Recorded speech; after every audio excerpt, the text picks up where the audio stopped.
Making headlines. Officer-involved shootings like this one in North St. Louis back in September. Police say in this case, a suspect crashed a stolen car, then pulled a gun, and that's when officers shot him. And they call these split-second decisions that quickly become a matter of life and death. And these officers are trained to weigh those options in real time. Tonight, our Nathan Vickers shows us what that training really looks like.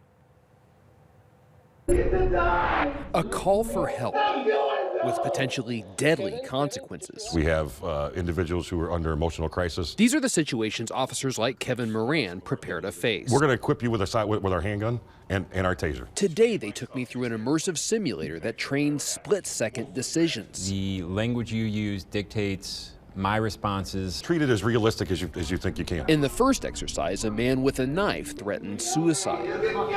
I tried talking to him without drawing a taser. We're here to help. That turned out to be a mistake. Drop the knife in it. Moran says I should have told the other man to leave and had a weapon ready. 3 people's safety matters. Kevin's, the orderly, and yours. Next came a test on quick thinking, drawing a gun in time to stop a man charging with a knife. I shot just barely in time. If you shot him in the leg, he may bleed out. However, he's on the ground, he can still be a threat. Finally, gun up. Active shooters in a dark movie theater. Right away, I made a deadly mistake. That was a hostage. Hitting a bystander. He was using her as a human shield.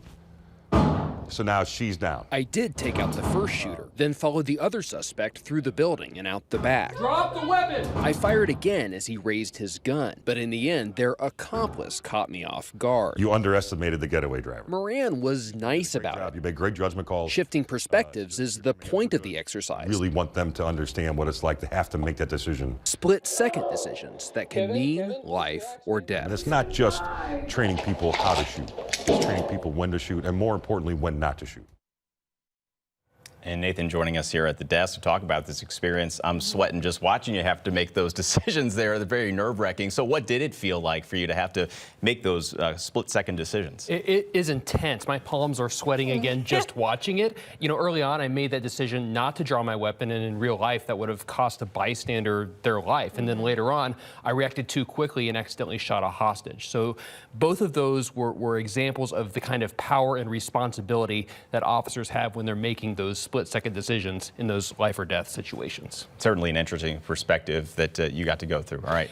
Nothing like it. Yeah. All right, Nathan, thank you. Well, let's take you back outside, give you a live look